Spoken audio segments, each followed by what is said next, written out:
Assalamualaikum warahmatullahi wabarakatuh. Izin pengunduran diri, Taruna Politeknik Imigrasi dan Pemasyarakatan Angkatan 57.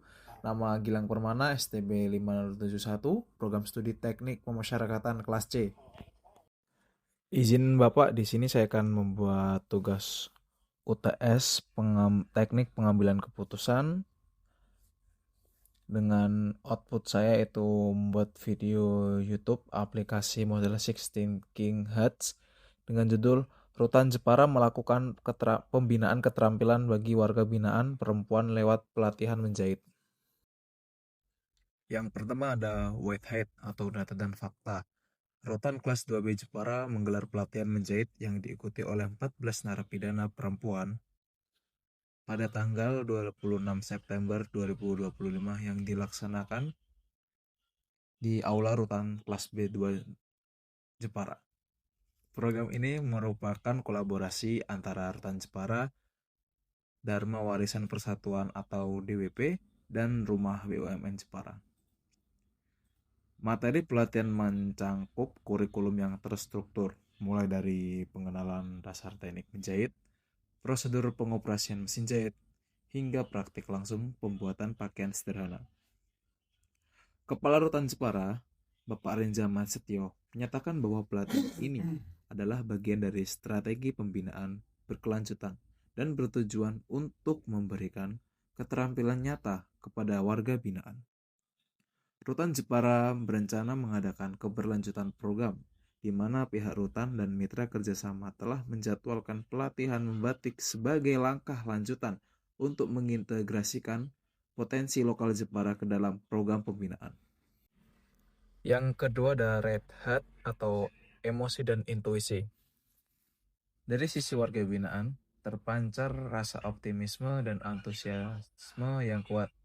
Mereka memandang kegiatan ini bukan sekedar rutinitas, melainkan sebuah secercah harapan untuk memperbaiki harga diri yang mungkin sempat luntur. Ada perasaan lega dan semangat baru ketika mereka masih dimanusiakan dan diberi kesempatan untuk berdaya. Di sisi lain, kepemimpinan Reza Matsetio menunjukkan empati yang mendalam melalui pernyataan bahwa proses ini adalah bentuk pemulihan jiwa. Secara keseluruhan, suasana yang terbangun adalah atmosfer positif yang penuh dengan kepercayaan diri serta dukungan emosional dari pihak DWP dan Rumah BUMN yang ingin melihat para warga binaan sukses kembali ke masyarakat. Yang ketiga ada black hat atau resiko dan kelemahan.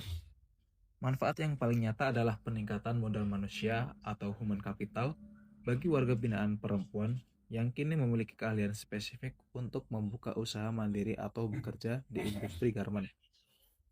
Program ini juga memperkuat sinergi kelembagaan antara rutan dan pihak eksternal seperti Rumah BUMN yang dapat meningkatkan citra positif intuisi pemasyarakatan di mata publik dan dari tempat penghukuman menjadi tempat pendidikan.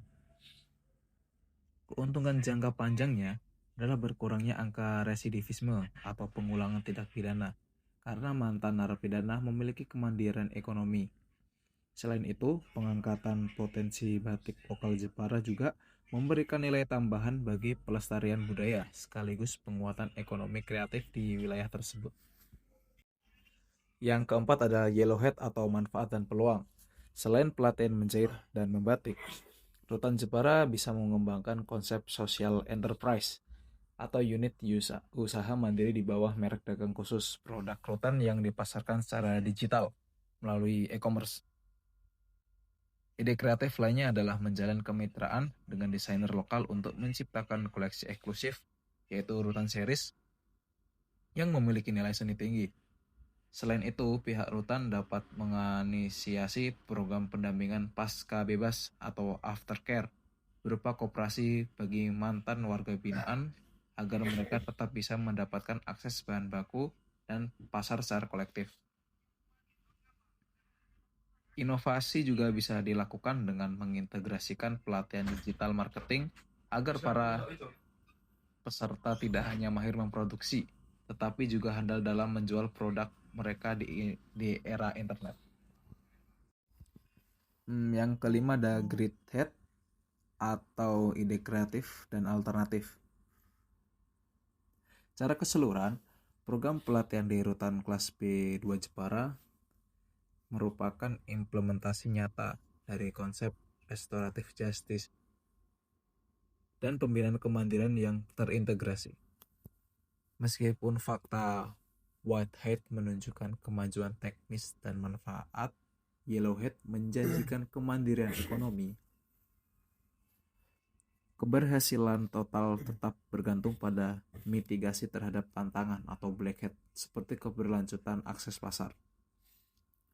Langkah selanjutnya yang perlu diambil adalah memastikan bahwa rencana pelatihan membatik atau greenhead segera terrealisasi dengan kurikulum yang lebih adaptif.